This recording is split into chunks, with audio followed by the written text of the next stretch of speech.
drums and was like really active with bands my whole life. But I've always played in tons of different bands, and I was always really obsessed with heavier music. I think growing up having like Napster and Shazam and all that stuff, the world was at my fingertips, so I definitely got into a lot of weird shit at a young age.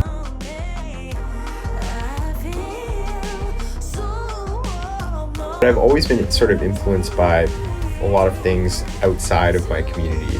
Not that I'm like trying to be in my own lane, but I think my interests have always been my own and not very influenced by outside. What's always driven me is the affirmations of bigger DJs playing my music.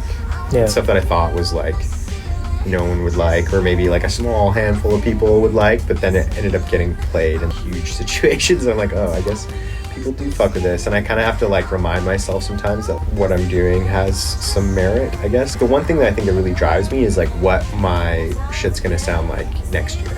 Every year I notice there's progression, and I learn my instruments more, and I explore different creative avenues, and you're always trying to fight not doing the same thing over and over, and like having the same ideas or being obsessed with the same like chord progressions or sounds. Trying to get creative with what you have in new ways is what pushes me, and I think that's what has pushed me through the last 10 years.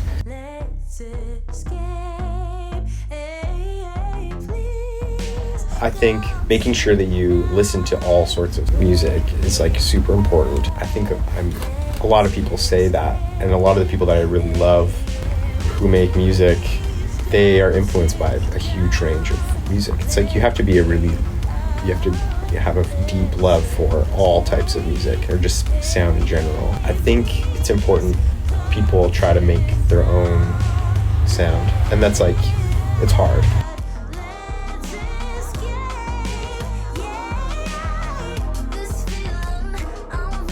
I think sampling is like a huge part of my creative process, and also, just like pushing my instruments into weird territories. I think it's important to use actual instruments and take them to places that you don't even know where they're gonna go.